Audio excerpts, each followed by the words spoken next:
À l'hôpital vétérinaire de Lille, alors que la salle d'attente est comble ce matin, pour Kitty. Bonjour. un chien arrive en urgence. Je vais vous laisser le Titi, comme ça il sera peut-être plus rassuré avec vous. Voilà, on va aller s'installer directement. Allez, on va aller en salle de consultation 3. Viens Buffy. Hop, allez Titi, on y va. Allez zou. Je m'appelle Jessica, j'ai 25 ans et je suis interne vétérinaire. On va le laisser un petit peu se poser. Alors, dites-moi un petit peu ce qui s'est passé. Hier, nous sommes entrés à la maison. Le portail était ouvert et donc le chien était de l'autre côté. Donc il a dû être percuté, un truc comme ça. D'accord. Donc c'était hier soir. Hier soir, vous allez chez le véto vers 11h. Donc elle a réalisé un pansement. Elle a réalisé elle a rasé, elle a nettoyé. D'accord, ok. Elle a mis 2 sédatifs. Je m'appelle Gaël, je suis la propriétaire de Luffy. J'arrive ici parce que Luffy a été percuté par une voiture, quoi. Nous l'avons retrouvé titubant, plein de sang. Je suis énormément paniqué. Salut toi.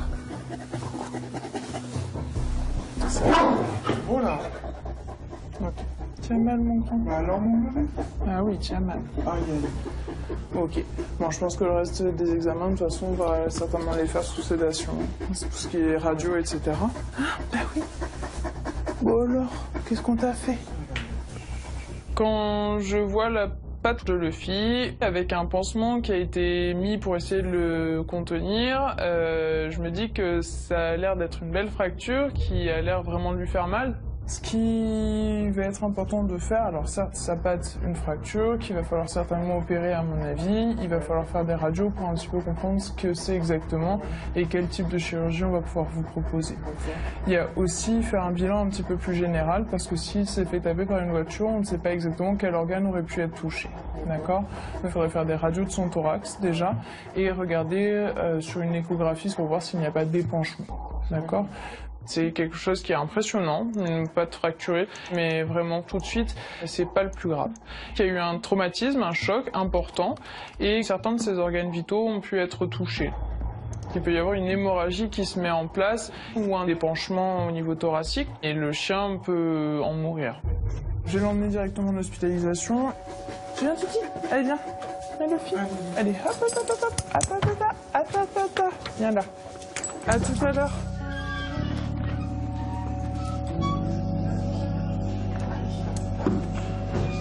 Là, je suis en état un peu de panique, énormément. J'ai peur, mais je sais que je suis entre bonnes mains. Et Luffy également. Luffy, calme-toi. Doucement. T'es un grand toutou. Hop, hop. Alors que la maîtresse de Luffy est rentrée chez elle, Jessica prépare le doc de Bordeaux pour l'anesthésie. Comme celui de Lille, l'hôpital vétérinaire d'Arcueil, en région parisienne, est chargé en consultation ce matin. Dans la salle d'attente, chacun prend son mal en patience. Et certains cas sont prioritaires. Je m'appelle Marianne, je suis la propriétaire de Sakura, c'est un poisson rouge Oranda. Je suis ici aujourd'hui à la clinique parce que mon poisson rouge a fait un saut de son aquarium et qu'il est tombé par terre. J'ai pas compris ce qui s'était passé, c'est tellement arrivé vite. Et quand je me suis retournée, il était par terre et là, grosse panique, je le remets dans l'aquarium et là, il n'arrive plus à nager. Madame Grimaud? Oui. Bonjour, suivez-moi. Allez-y, entrez, vous pouvez le poser sur la table. Je m'appelle Lucille, je suis vétérinaire au service des nouveaux animaux de compagnie ici depuis maintenant 1 an. Donc, Sakura a fait une chute il y a 5 jours maintenant, c'est ça? Ouais, ça fait 5 jours maintenant, je crois. Ok. Au niveau de son état général, est-ce qu'elle semble conserver un état normal, essayer de se déplacer, etc. Alors ouais, elle essaie de se déplacer, donc elle tente des mouvements. C'est vrai qu'elle est couchée sur le côté. On la voit bien. Elle est toujours sur le même flanc? Ouais, c'est ça qui est relativement étonnant. Sakura n'arrive plus à se déplacer correctement et se retrouve à couler au fond de son bassin. On suspecte que suite à sa chute, elle s'est déplacée ou blessé sa vessie natatoire, qui est l'organe qui permet aux poissons d'assurer leur flottaison dans l'eau en fait. Idéalement, il faudrait lui faire des radiographies pour voir qu'est-ce qui se passe au niveau de l'organe qui permet la flottaison. Quitte à faire des procédures sur elle, on va lui faire des petits prélèvements cutanés pour voir s'il n'y a pas de parasites.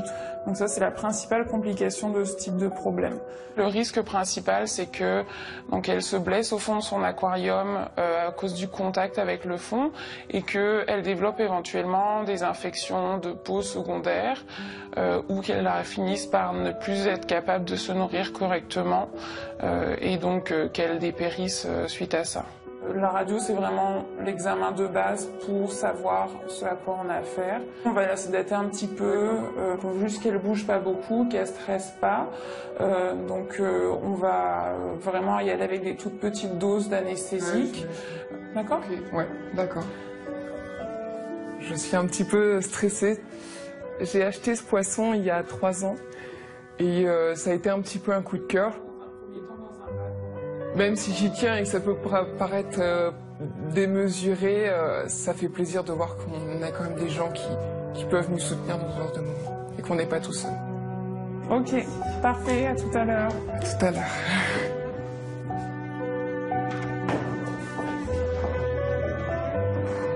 Je pense que faire soigner un chien ou faire soigner un chat ou un poisson, c'est un petit peu dans le même genre. À partir du moment où l'animal est considéré comme un membre de la famille, il n'y a pas de différence pour moi. Cette sérénité qu'elle m'apporte me fait du bien et je pense que ça nécessite qu'on se batte pour elle, c'est tout. Donc je suis plutôt contente, un peu stressée. Sakura, le poisson rouge, est emmené d'urgence en salle de soins.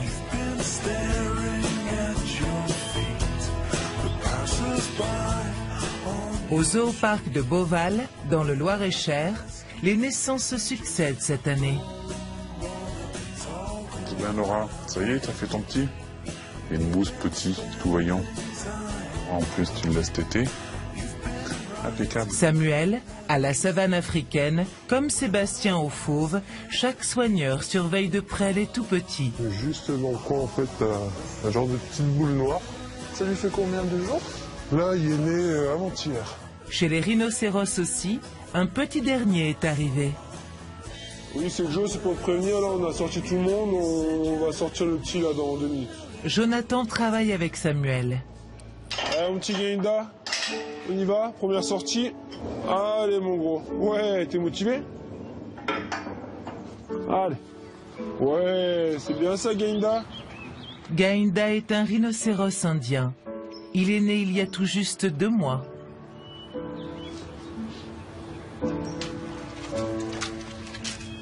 Mais une autre bonne nouvelle est sur le point d'arriver. Il m'a fou. Allez, va te promener un petit peu. Chez les rhinocéros africains cette fois-ci.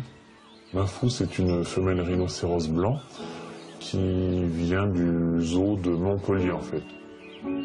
On a fait un échange pour essayer de déclencher des reproductions et des gestations. Parce que souvent, quand on change les animaux de zoo pour des animaux qui n'arrivent pas à se reproduire, ça peut les déclencher.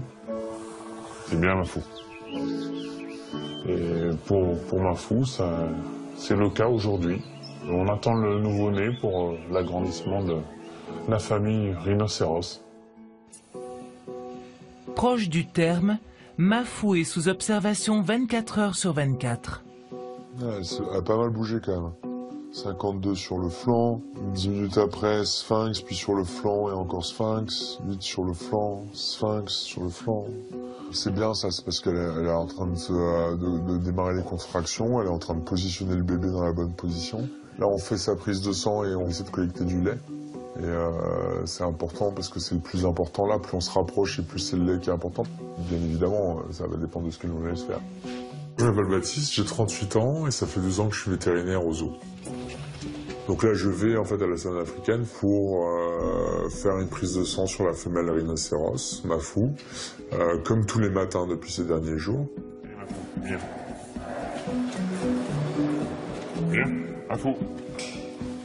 Et aussi essayer de collecter du lait, c'est très important, comme c'est sa première gestation, que ça va être son premier bébé. Ça arrive régulièrement en fait que des femelles qui n'ont jamais de petits avant aient du mal en fait à produire le lait au début. Donc là, ça permet de vérifier ça, ça permet de regarder en fait la consistance du lait, la couleur du lait, parce que ça va être aussi un indicateur de si on se rapproche de la mise bas ou pas, le lait il va changer. Ouais, ça marche. Allez, doucement. Ouais. Chut, c'est rien. Il y a du monde devant, il y a beaucoup de monde autour. Et mange tes granulés maintenant. Allez, bientôt pour une croque qu'on a.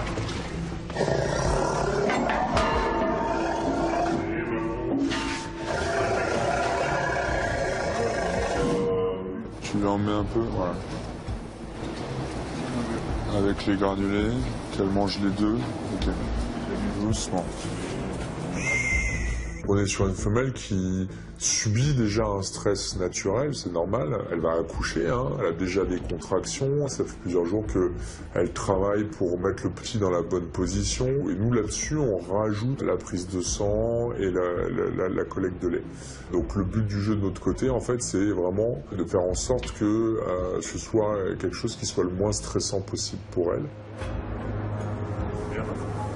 Tu lui passes un coup d'éponge sur l'oreille. T'as les compresses? Oui. Je vais voir comment elle réagit.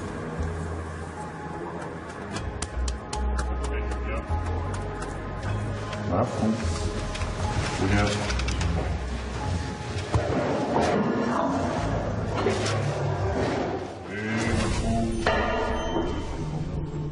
J'attaque la collecte du lait. Alors là, c'est un petit peu plus délicat parce qu'en fait, je suis obligé de rentrer une partie de mon corps dans la loge où est la femelle. Donc, il faut que je fasse très attention.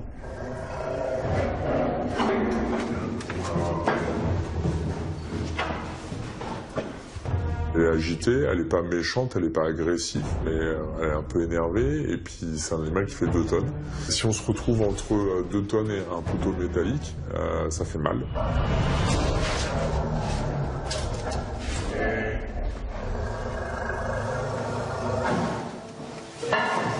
Voilà. Ouais. Attention, Mafou. Ne bouge pas. Non, Mafou. Bien, ma fille. Les 2 jours précédents, en fait, elle n'a pas pu être parce qu'elle était vraiment très excitée, très énervée dans son box. Si jamais la mise bas a lieu dans la nuit, là, c'est le dernier lait qu'on pourra prélever. Ok, moi je pense que c'est bon. C'est surtout important parce qu'on va prélever ce qui s'appelle le colostrum. C'est le lait que le bébé va boire dans les premières 24 heures.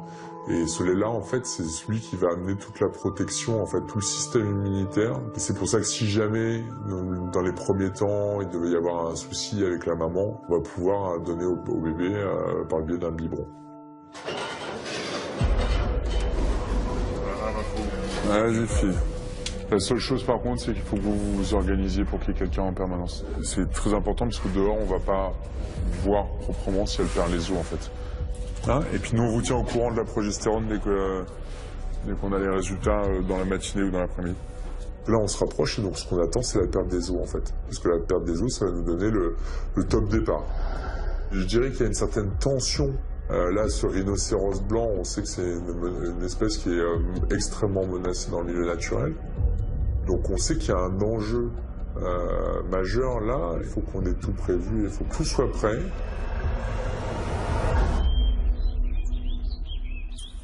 À Paris, Sakura, le poisson rouge, est toujours entre les mains de Lucille. Du coup, ce qu'on va faire, c'est qu'on sort, on le pose, on prend la radio, on le remet dans son bac. Et après, on refait la même chose pour la deuxième vue.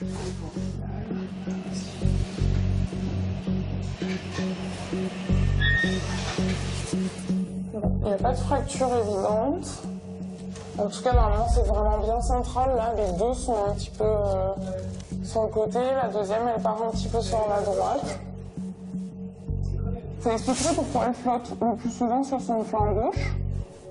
Les radios révèlent que son organe de flottaison est légèrement dévié sur le côté, au lieu d'être vraiment parfaitement aligné avec son corps. Ce déplacement est à l'origine de son problème de flottaison, puisque suite à ça, évidemment, son équilibre ne peut plus se faire correctement.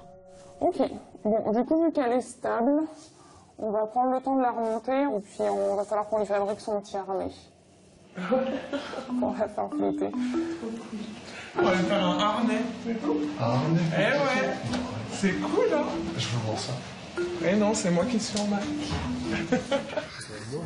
Pour Sakura, une chirurgie n'est pas envisagée dans un premier temps, tout simplement parce que, étant donné que son problème semble d'origine traumatique, on a quand même l'espoir que, avec le temps, son organe de flottaison puisse se remettre en place. Ok, parfait. Après, moi, j'aurais fait comme ça, jusque là. Ah, c'est peut-être assez long, ça, hein. Ah, ouais. Tu veux les croiser? Ouais. Ouais, ouais. MacGyver. C'est parti. Oui. C'est un beau défi.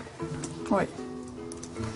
Donc là, on va faire un petit peu de bricolage. Quand on veut devenir vétérinaire, surtout vétérinaire NAC, il faut quand même aimer fabriquer des choses avec ses mains, des petites collerettes, là des petits harnais pour poissons, ou adapter le matériel qu'on a pour les chiens et les chats à la taille de nos patients, puisqu'il y a très peu de produits pour le moment qui sont destinés aux petites espèces.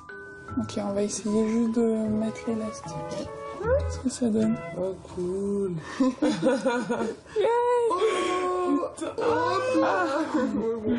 Bon, après, le problème, c'est qu'il faudrait plus profond pour vraiment se rendre compte. Attends, je vais coincer sa nageoire. On tâtonne beaucoup, on l'essaye, on voit ce que ça donne, puis on finit par réussir à trouver un système qui fonctionne de manière assez satisfaisante. Elle a l'air pas trop stressée avec, hein? Non. Ok, on fera peut-être faire des petits ajustements, mais ça marche. Madame Grimaud, venez, on va vous montrer ce qu'on a fait. Oui. Et puis je vais vous expliquer un petit peu comment il va falloir un peu l'adapter à la maison pour que ça marche bien. Donc, ce qu'on a fait, c'est un harnais avec en fait des tubulures de perfusion qui sont remplies d'air du coup. C'est ça qui fait que ça flotte. Là, le problème, c'est qu'il n'y a pas assez de profondeur d'eau pour qu'elle puisse bien flotter. Il va falloir voir si ça suffit ou pas. C'est sûr que c'est un gros poisson, donc peut-être qu'il va falloir rajouter un petit flotteur, type bouchon de liège ou flotteur de pêche, qui sera rattaché ici avec un petit fil, d'accord, au niveau de la boucle. Quand je vois le harnais, j'ai conscience du caractère cocasse de la situation, mais en fait, je m'en moque un petit peu. Au même titre que n'importe quel propriétaire d'animal, je suis prête à tout essayer. Et ça lui écrase pas le ventre, là? Ça sert pas en fait. Ça sert pas parce qu'on a l'impression comme elle généralement elle a le ventre très rond. Oui, mais en fait c'est serré juste en avant de la partie la plus bombée. Ça lui fait pas mal, il y a pas de. Il faut surveiller. Si c'est un peu trop serré, vous desserrez un petit peu, vous essayez d'adapter. Mais c'est dur là, à un instant T, de savoir si ça la gêne ou pas.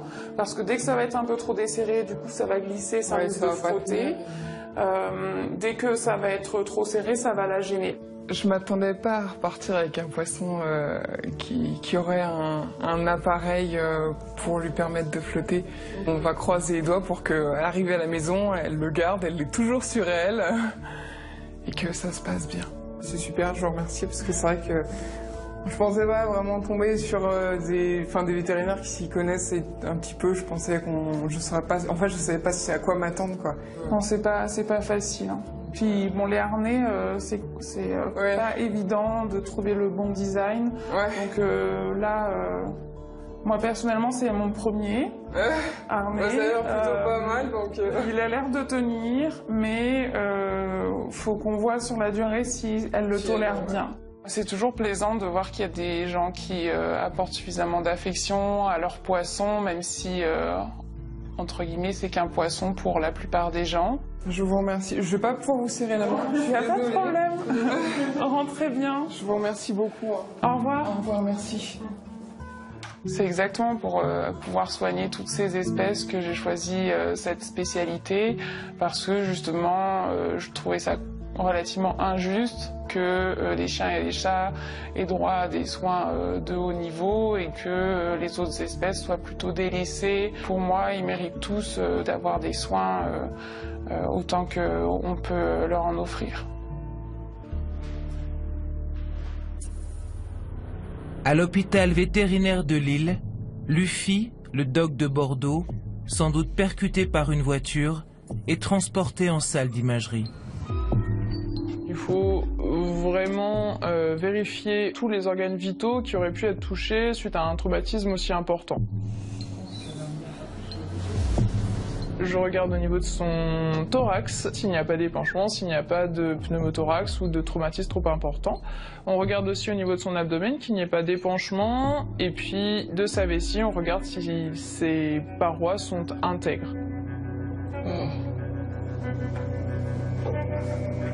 C'est pas beau? Tu vois ce que je vois? Sur la rate, il a quel âge? 3 ans. C'est pas possible. Regarde, il y a une rate. En tout cas, tu as un épanchement abdominal avec une rate, avec une masse sur la rate. Donc, Elle est moche. Ah, elle est quand même pas beau. Hein. Regarde. C'est ça. Hein. Oui, il faut aussi la rate. Il faut qu'il fasse une splénectomie aussi. Il y a un problème au niveau de la rate. Ça saigne, il y a de l'épanchement. Une rate qui saigne, c'est une urgence parce qu'il peut y avoir une hémorragie qui se met en place et une anémie et le chien peut en mourir. Donc c'est assez urgent et on prévient du coup le chirurgien vraiment rapidement. 6 kilos, hein, tu m'as dit. Je m'appelle Bertrand, j'ai 41 ans et je suis vétérinaire chirurgien.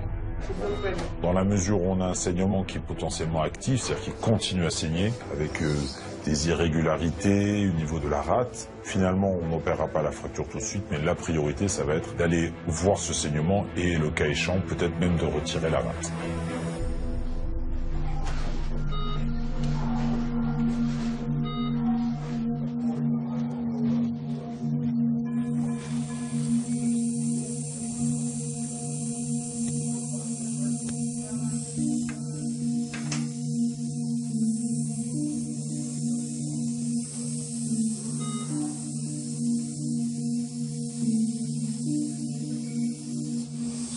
C'est une déchirure, c'est vrai qu'il y a bizarrement, c'est ça qui est un petit peu plus surprenant. Ça peut être un hématome quand même. Ça saigne toujours. Je sors la rate, je vois tout de suite manifestement qu'il y a une fissure. L'idée ça va être de retirer la rate. Quoi qu'il arrive, ça on n'a pas le choix, elle saigne, il faut l'enlever.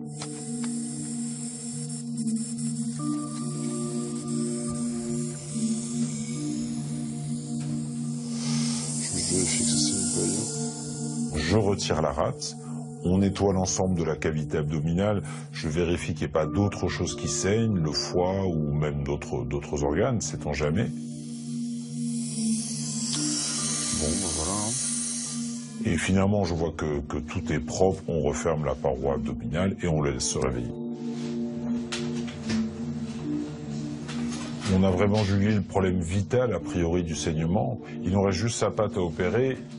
Le fait de lui avoir retiré la rate, ça ne l'affaiblit pas particulièrement. Après, vraiment l'affaiblissement, ce qui nous inquiète le plus, c'est la perte de sang en fait. D'autant plus que 24 heures après, on doit quand même refaire une intervention et le réanesthésier. Il y aura toujours un risque, ne serait-ce que le risque anesthésique minimum qu'on a sur toute intervention, même sur un chien qui est en bonne santé.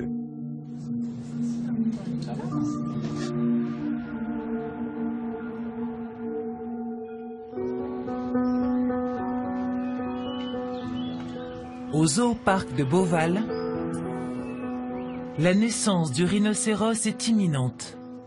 Alors qu'est-ce qu'elle fait, raconter? Depuis qu'elle a perdu les os, elle est couchée comme ça. 4h30 du mat, le téléphone sonne. C'est Samuel pour me dire que la poche des os, en fait, s'est rompue. Donc ça, c'est le top chrono. Donc là, maintenant, on doit s'attendre à dans les 3 à 6 heures à voir la naissance du bébé. Elle a perdu les os à 4h22. Et après les heures, on a un tout petit peu perdu. Un tout petit peu perdu à 4h46. À 31, t'as une deuxième bonne. D'accord. Le premier était important. Elle a vraiment percé, quoi. Ouais, même si le premier était vraiment important, le deuxième était pas mal. C'est bien. Ok. Une intervention comme la mise bas d'une femelle rhinocéros, c'est une intervention où on va avoir très peu d'actions possibles. Par contre, c'est un événement un peu particulier, ça arrive pas souvent. C'est une mise bas assez importante, on sait qu'il y a pas mal de risques, on est sur une espèce qui est rare. C'est le Samuel qui est... Ah, il y a quelque chose qui est sorti. Ça commence à sortir. Ça commence à sortir. Tu peux concentrer à 10 minutes, s'il te plaît. Ouais. Ouais, ça serait possible. Il y a quelque chose qui apparaît. On voit quelque chose qui commence à apparaître à travers la vulve, c'est-à-dire une petite poche fétale avec un petit bout de pied. Donc là, on sait que c'est parti. Là, c'est le deuxième chrono. Autant dans le premier chrono, on a du temps, autant là, s'il ne sort pas en 20 minutes, en fait, il y a un problème sur le bébé parce que lui risque de manquer d'oxygène à un moment donné. On voit bien le pied là. Allez, la fille.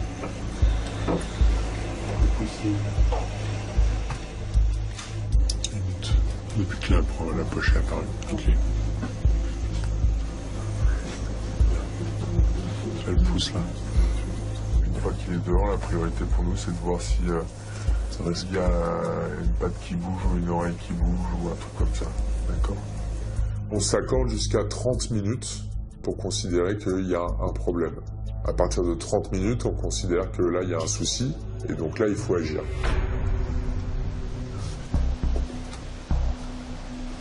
Allez, un peu plus. Un peu. La poche est percée. La poche est percée.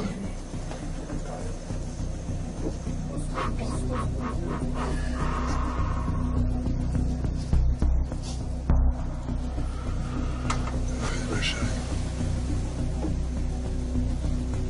Camilla est là.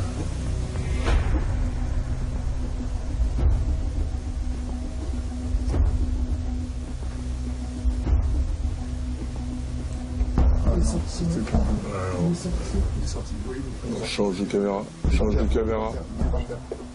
Zoom sur celle de droite, parce que là on voit pas du tout le petit, et c'est maintenant qu'il faut réagir si jamais ça se passe pas comme il faut. Là c'est même pas une histoire de minutes.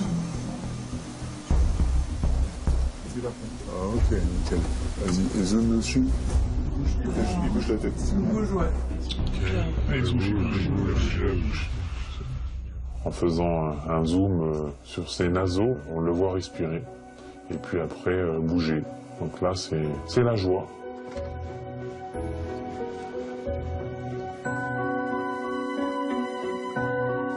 Oh, c'est trop mignon.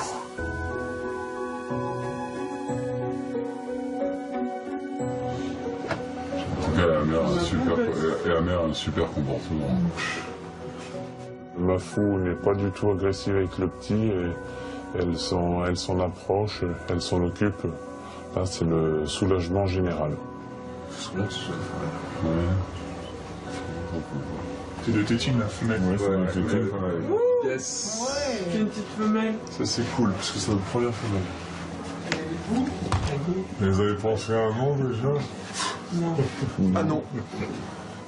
Ouais, super. Super. Gaïa mesure 70 cm au garrot et pèse 60 kg.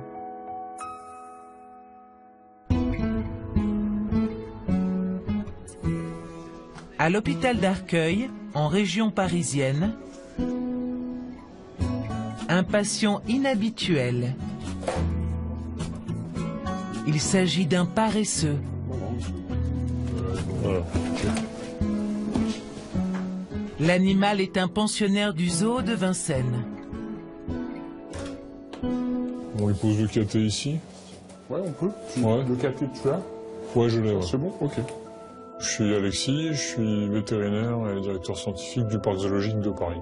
On est là parce qu'en fait on a un paresseux qui s'appelle Bass. On l'a trouvé un matin au sol, il était tombé et on s'est aperçu qu'il se repérait très mal dans l'espace et on avait l'impression qu'il voyait rien. Et du coup, toujours pas mieux?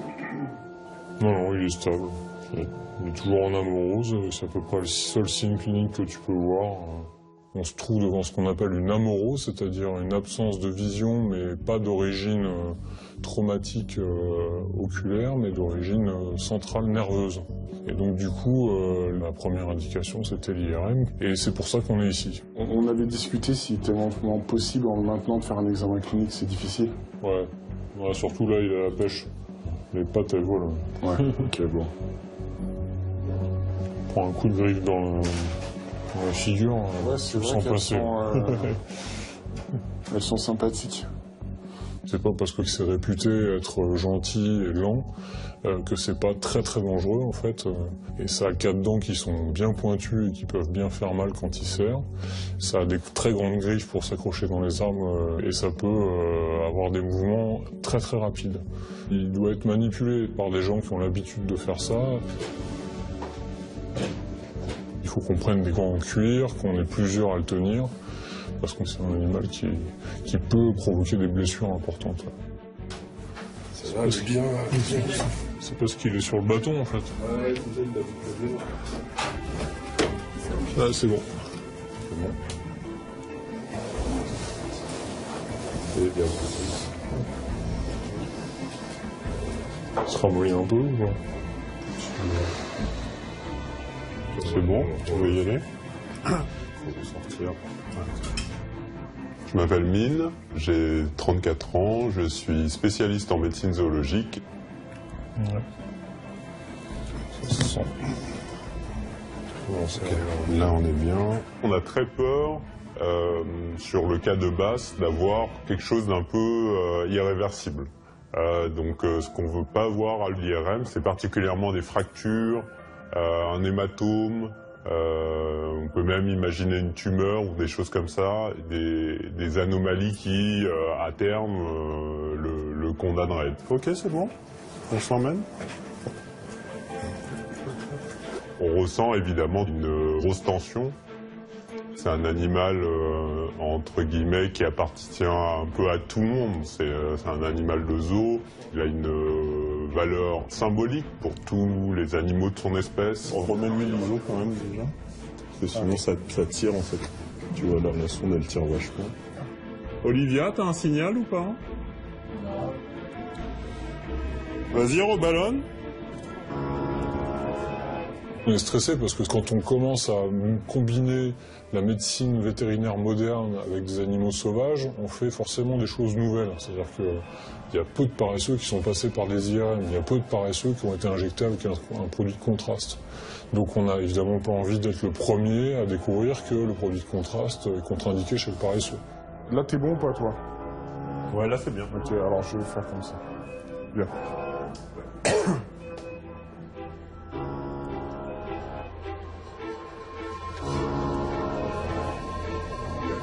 Là, en fait, on a une première séquence qui est sortie, là. C'est symétrique, il n'y a pas de lésion anormale dans le cortex, non plus dans le cervelet. Les ventricules, ils ont l'air jolis, pour ce que je peux connaître d'un paresseux. L'IRM n'a rien révélé aujourd'hui de particulier. Et voilà, tant mieux, parce que dans la liste des choses qu'on aurait pu trouver, c'était une tumeur, des choses qui étaient incurables ou difficilement soignables.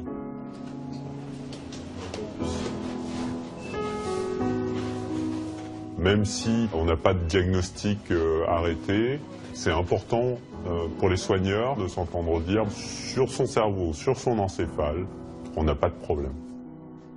Ça veut dire qu'on n'a rien de grave, ça veut dire que c'est un animal qui peut éventuellement servir à la reproduction. On n'a pas de problème avec lui de ce point de vue-là.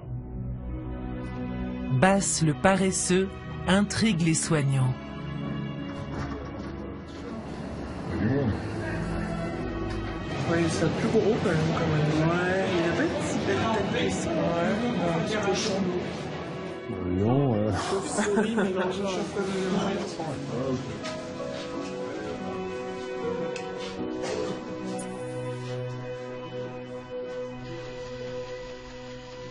Pendant ce temps, à l'accueil, un animal domestique attend sa consultation auprès de son maître.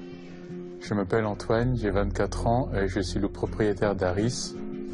Je viens ici car mon chat doit se faire opérer d'un problème du foie. Je suis inquiet parce que j'ai vraiment envie de savoir ce qu'il a. Monsieur ou madame, prenez un corps pour Aris, s'il vous plaît.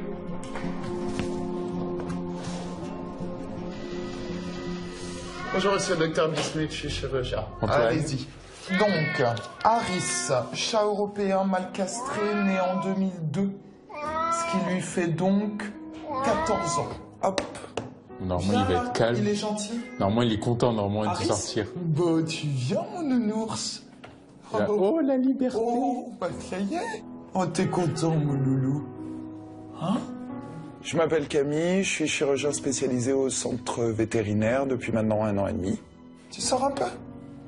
Tu sors un petit peu quand même? Aujourd'hui, je reçois en consultation Aris, donc c'est un chat qui m'a été référé pour une obstruction des voies biliaires. C'est malheureusement très grave et c'est surtout une urgence. Globalement, ce qui est en train de se passer sur votre chat, c'est qu'il a en fait une maladie qui est en fait une inflammation au niveau du foie. À cause de cette inflammation du foie de la vésicule, il a fait des calculs dans la vésicule biliaire. Qu'est-ce qui fait ce calcul? Il empêche la bile de s'écouler normalement. Ça abîme la vésicule et ça abîme le foie. D'accord? J'explique tout en consultation au propriétaire parce que c'est pas facile à comprendre tout ça. Il faut prendre des décisions, il faut les prendre rapidement, puis il faut qu'ils aient toutes les clés en main. Et ça, sans trop de délai, parce que plus on attend, plus la maladie s'aggrave. Inconvénient de cette intervention, c'est une intervention qui est lourde et qui présente des risques. D'accord? C'est un chat qui a 14 ans, qui a le foie qui est malade. Et si ça se passe pas bien, ça peut aller jusqu'au décès. Je sais que l'opération, c'est ce qu'il faut et en même temps, je suis inquiet. L'opération, c'est toujours difficile, on ne sait pas si il va rester des séquelles ou il va s'en sortir, etc. On a plein de questions dans notre tête. Allez, tu viens avec moi, Aris, c'est parti, mon loulou.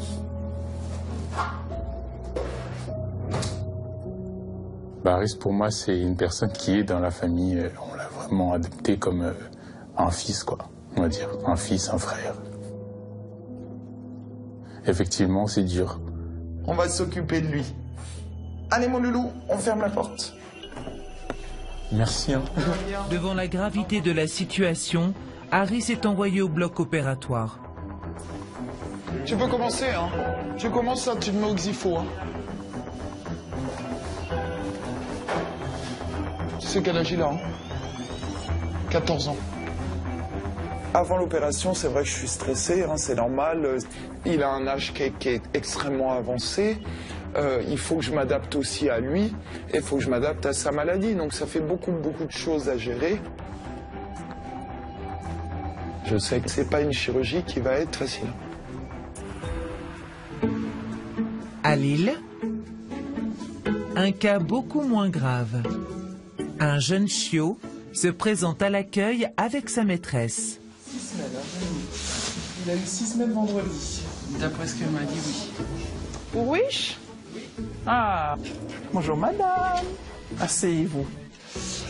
Bon, vous l'avez depuis combien de temps? Puis vendredi. Ok. Alors, comment ça se passe depuis vendredi? Génial. Je m'appelle Stéphanie, je suis la propriétaire de Wish, qui est un spitz nain de 6 semaines. C'est important de l'emmener chez le vétérinaire parce qu'il est tout petit et que je voulais vraiment vérifier que tout allait bien et que tout fonctionnait bien. Bon, Wish, tu viens? Non. Allez. Bonjour, mon chouchou. Alors, qu'est-ce qu'on doit vérifier? Eh bien, qu'il ait 2 yeux, qu'il n'ait pas de persistance de la fente palatine. Parfait. Alors, ensuite, ici. Il est chatouilleux des oreilles. Fais qu'on regarde s'il est chatouilleux des pieds. Oh, ouais. Les coussinets tout doux. Aujourd'hui, oui, c'est un peu la consultation pédiatrique pour le petit Wish. C'est toujours super de voir des petits chiots comme ça. On a l'impression de retomber soi-même en enfance. Donc voilà, c'est vraiment des petites consultations qui sont agréables. Ok, là, je ne sens pas de petit hernie. T'as un zizi, je l'ai senti, celui-là. Bon, et tes testicules, mon chouchou? C'est quoi? Je vous laisse expliquer. Alors, c'est pas du médical. Alors, comme c'est un petit garçon, par rapport aux petites filles, il a 2 différences. Il a un zizi, comme les petits garçons. Et puis alors, les testicules, c'est 2 petites boules, d'accord, qui doivent venir ici et qui font que c'est un petit garçon. Au départ, elles grandissent dans l'abdomen et puis avec l'âge, elles descendent pendant qu'il est dans le ventre de sa maman. C'est quoi l'abdomen? Ah, c'est ça, le ventre. La petite fille, elle est très proche de son petit chien, elle pose énormément de questions et ça c'est très bien parce que ça veut dire qu'elle va s'impliquer dans la vie de Wish. Alors c'est un bébé, du coup il risque de crier. Donc faut pas que tu... Faut pas vous énerver, faut pas être impressionné. Après je vais changer l'aiguille, tu vas voir que je vais prendre une plus petite. Vous êtes prête? Oh oui. Moi j'avais peur de la puce. Voilà. Il va pas crier. C'est bien, mon loulou. Voir Wish, ça fait plaisir, voilà. C'est voir des propriétaires qui sont heureux de voir le petit chien, c'est voir un petit chien qui est tout mignon, tout plein de vie, qui va bien. 2,155 kg. Ça, c'est précis. C'est un lourd pépère, lui. Aussi, c'est vrai que ça nous change. C'est des consultations qui sont importantes, mais qui sont extrêmement agréables à réaliser. Et donc, c'est vraiment la consultation pour laquelle on sait quand on va sortir, on aura un cœur tout léger. Qui va me mordre le nez. Il faut lui donner des petits jouets pour faire ses dents. Donc, il faut qu'il ait des petites choses à grignoter, etc. Ouais, ça y est, c'est déjà fait. T'as déjà grignoté des chaussures? La vétérinaire trouve Wish très mignon et en pleine santé, et c'est ce qui m'intéresse aujourd'hui. Je suis rassurée après cette première consultation.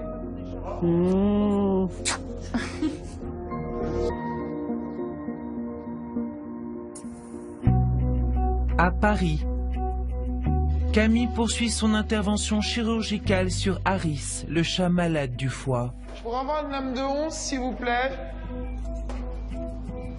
Il a des calculs Ouais, calcul. Il a un calcul dans la papille cholédocale, a priori. Oh, shit. Et il y a une masse hépatique. Complètement normal. Là, grosse surprise, je découvre une masse dans le foie qu'on n'avait pas vue avant. Et l'autre chose aussi, c'est au niveau de l'aspect du pancréas. Oh, non mais ça, c'est pas du tout normal, ça. Il a une pancréatite de malade, en fait. Putain, c'est pas possible, quoi. Et donc on fait quand même la chair, mais... Non. Quand je découvre un petit peu tout ça dans son ensemble, je me dis mince, j'arriverai pas à le guérir pendant la chirurgie. Et là, c'est peut-être plus grave encore que ce qu'on pensait. Moi, je propose qu'on fasse le minima et qu'on lui fasse sauter le calcul et qu'on prenne des biopsies pour avoir un résultat, quoi. Moi, ce serait mon chat, c'est ce que je ferais, tu vois. On fait juste une sphinctérotomie, on soulage l'animal momentanément. On fait les biopsies, on attend. Je prends la décision de retirer effectivement la masse hépatique parce que c'est un endroit que je peux retirer. Faire des biopsies, notamment du pancréas qui m'inquiète énormément. Ça, c'est Bactério. Ensuite, et surtout, je vais retirer le calcul qui bouche le tuyau. Hein, c'est ce qui le rend jaune, c'est ce qui le rend malade maintenant. Et donc ça, je le fais et ça se passe très bien. On est bon? Nickel. On est bon. Je pense qu'on lui a fait beaucoup de bien, ce petit chat. On a retiré la grosse majorité de la masse, donc ça c'est très bien. Puis je pense que le temps qu'il se rebouche avec des calculs, on a le temps de voir venir. À la fin de la chirurgie, je me dis que moi j'ai fait voilà, le maximum qu'on pouvait faire. Super! Peu importe le temps qui lui reste, ben, il va le passer correctement. Il se réveille, il se réveille! Non mais c'est bien, il se réveille, ça veut dire qu'il est vivant. Et puis dans 10 jours, c'est certain qu'on aura un petit peu le coup près parce que bah, on saura si c'est une tumeur ou si c'en est pas une. Je croise les doigts pour que je me sois trompé et que ce soit pas un cancer.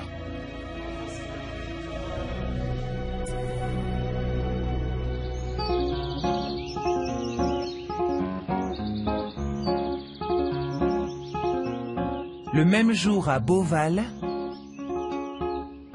l'équipe des soigneurs et des vétérinaires est très attentive à l'état de Gaïa, le nouveau-né rhinocéros.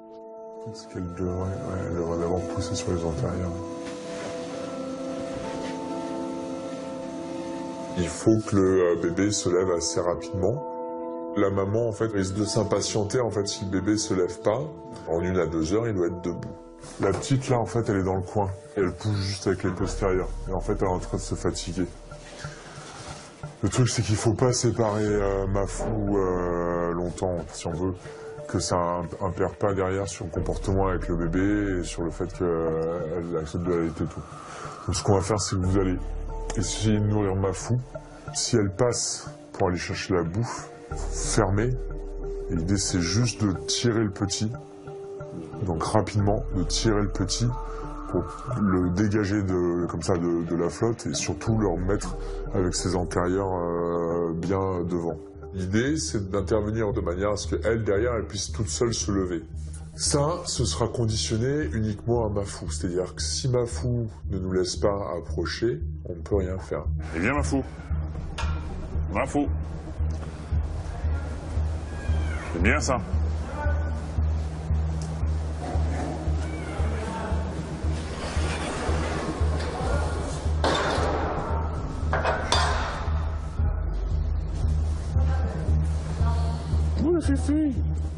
Vous le tirez, Sam? Ah, c'est pas grave, ça va. Oui.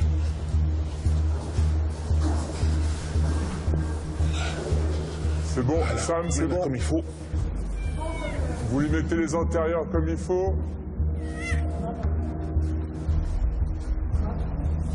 Et vous ressortez. On sort. Hop, on la retransfère. Vas-y. Les pattes, vous les avez bien remises vers l'avant, Julien?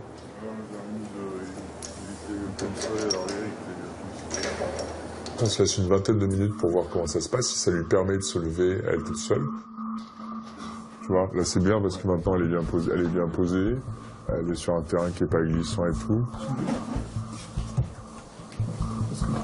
Ce qui serait génial, c'est qu'elle la prenne avec ses cornes en fait. Ouais. S'il avait le réflexe de le faire.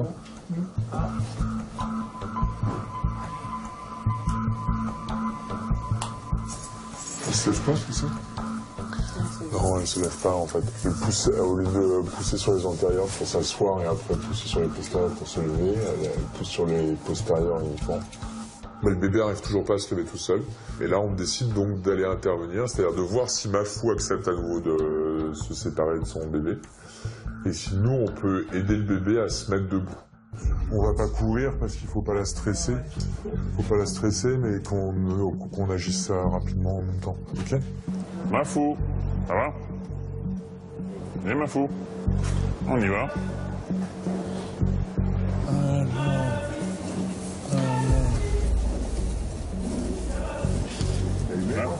Voilà. Hop là. Hop. Oh la petite doune. Oh la petite doune. Voilà. C'est bien ça. Je te sais suffire. Voilà, donne-moi du mot. Oui. Voilà. Ok, si on enlève la sangle.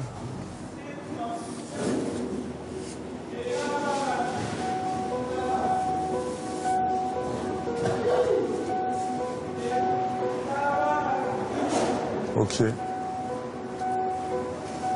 Ok, on rouvre à Mafou. Oui, ça vient, Mafou.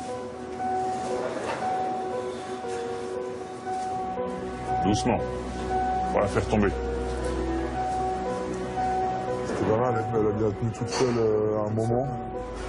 Et à la limite, je me dis que vu comment elle se comporte, on peut laisser voir si la petite se lève toute seule. C'est vrai qu'elle est pas... ouais, elle est pas très grosse. Possible aussi qu'elle soit un peu faible au niveau musculaire, quoi. Par rapport aux autres bébés qu'on a pu avoir dans le passé, elle a une masse musculaire qui est moins importante et donc elle peut aussi avoir un peu plus de mal à appuyer sur ses pattes. Allez, bébé. On y va. Non, mais elle positionne beaucoup mieux ses pattes. Allez. Allez, fais-nous plaisir. Allez, fais-nous plaisir. Et voilà. Allez. Voilà. Très bien.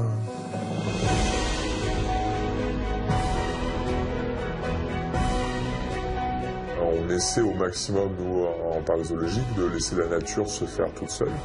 On est là pour aider, pour intervenir s'il y a besoin, mais on essaie de ne pas outrepasser en fait notre rôle. Le bébé a besoin de cette expérience pour lui.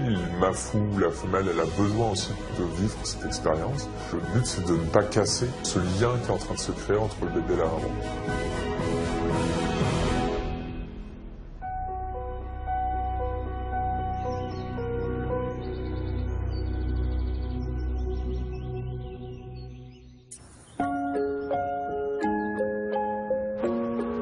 En région parisienne, à l'hôpital vétérinaire d'Arcueil, Harris, le chat opéré par Camille, s'est réveillé facilement. Les soignants étaient inquiets pour lui. Alors, comment ça va? Alors, aujourd'hui, il va beaucoup mieux. Ok, coucou mon loulou. On fait peur à tout le monde. Oui, t'aimes les caresses. Ah oui, c'est vraiment... Comme un neuf. Ouais. Et on est super content parce que Harris va mieux. Hier, on était très inquiets et aujourd'hui, il va mieux. Je pense que petit à petit, je monte la pointe. Harris, il se barre. On le voit, il se laisse pas aller du tout. On n'est pas complètement rassuré, mais on commence à être rassuré. Bon, écoute, on les garde jusqu'à lundi pour continuer tous les soins. Et lundi, je pense qu'il pourrait éventuellement sortir à la maison. Ok, ça marche. Eh ben parfait. Nickel. Bon, bah super. Good job. Bon travail.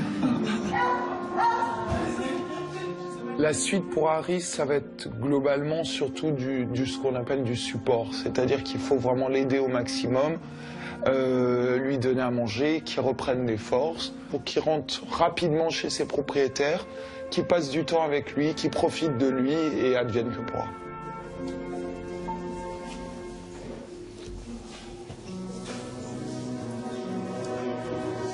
C'est la maman du jeune homme qui a amené Harris, qui lui rend visite aujourd'hui.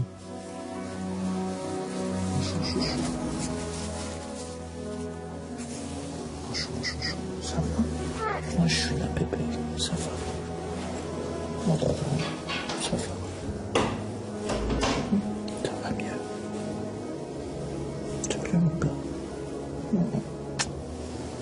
Je m'appelle Valérie. Je suis la propriétaire de Harris. Je suis venu pour le voir. Histoire de savoir un peu comment il va et puis de lui dire qu'on pense à lui, quoi. T'es vraiment choqué. T'as l'air d'aller mieux. Harris à la maison, oui, il manque pas mal. Il manque pas mal. Il est très câlin, très doux. C'est vraiment un chat extraordinaire. Puis ça fait tout drôle de le voir comme ça.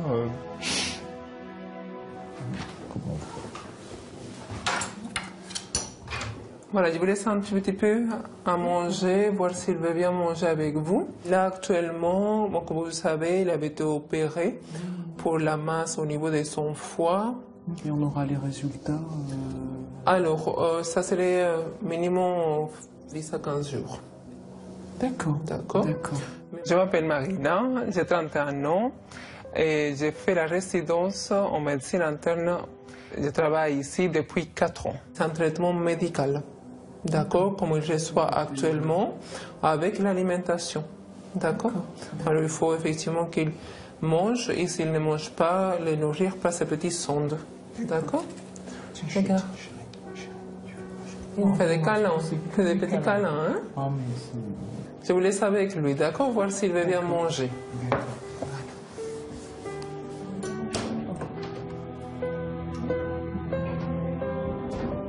Les visites sont très importantes pour les animaux, surtout chez le chat, pour voir qu'ils ne sont pas seuls, qu'on ne les pas abandonnés. C'est pour ça qu'on fait venir les propriétaires pour les nourrir. Je pense que les chats, c'est comme les humains, ça a besoin d'interaction. Et donc, un peu d'encouragement. Je pense aussi qu'il sent un peu qu'il a encore un peu mal.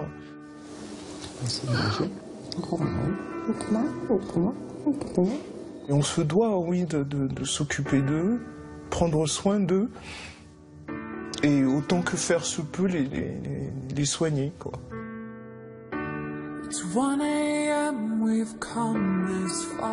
Ça n'a pas de prix par rapport à tout ce qui nous a apporté en termes de bonheur, en termes de tendresse, et puis...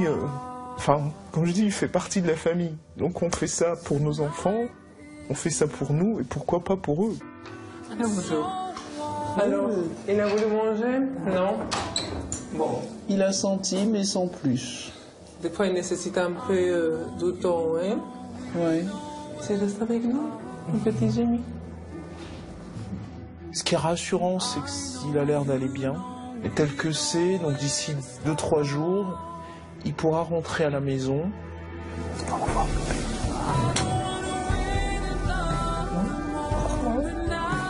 Maintenant, c'est vrai que par rapport à ces analyses qui sont en cours, il y a encore cet inconnu qui est un peu au-dessus de nous, quoi. Mais bon, on croise les doigts. J'espère que il n'y a rien de grave. Bon, c'est un bon week-end. Merci à vous aussi. Au revoir.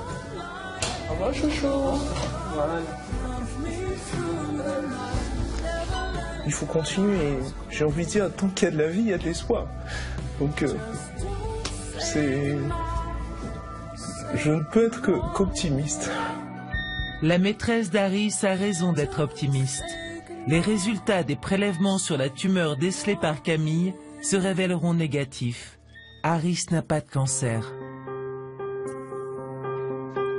À Lille, Luffy, le dog de Bordeaux, percuté par une voiture, est reparti au bloc après une première intervention pour lui enlever la rate. Luffy, comme on voit qu'il va très très bien, on décide de l'opérer de sa fracture du fémur. Comme l'os est très cassé, il va falloir que ça maintienne. On va mettre une plaque plus un clou à l'intérieur pour essayer de limiter le risque que ça puisse casser. Hier, c'est vrai qu'on était dans le cadre de l'urgence, c'était un pronostic vital engagé. Là, on est vraiment dans le cadre de l'orthopédie. Voilà, c'est quelque chose de beaucoup moins compliqué. Tout se passe parfaitement bien. La fille.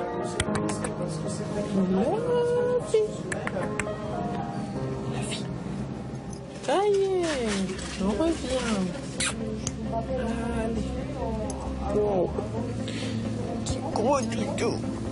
Allez.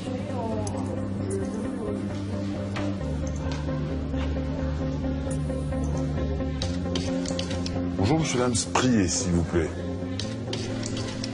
Allez-y, entrez, je vous en prie. Alors. Bon, en l'occurrence, il va bien. Le vétérinaire me reçoit, m'annonce que ça s'est super bien passé, que Luffy c'est un costaud. Je suis super content de le récupérer. On a opéré la fracture, tout va bien aujourd'hui. Je lui ai mis un gros pansement quand même. Alors, le repos après l'intervention, c'est 6 semaines. Donc dans 6 semaines, le but c'est de faire une radio, de vérifier que tout aille bien. Voilà, si avant les 6 semaines il y a quoi que ce soit qui se passe, bien sûr, vous nous appelez. Je vous raccompagne, et puis on va vous l'amener tout de suite.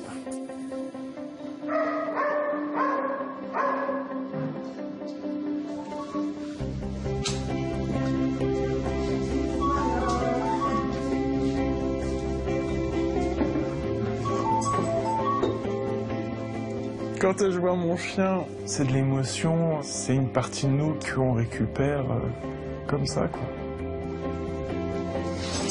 Luffy revient de loin et je suis très heureuse qu'il aille mieux. Un grand merci aux vétérinaires et toute l'équipe. Rétabli de son ablation de la rate et de l'opération de sa patte, Luffy rentre enfin chez lui.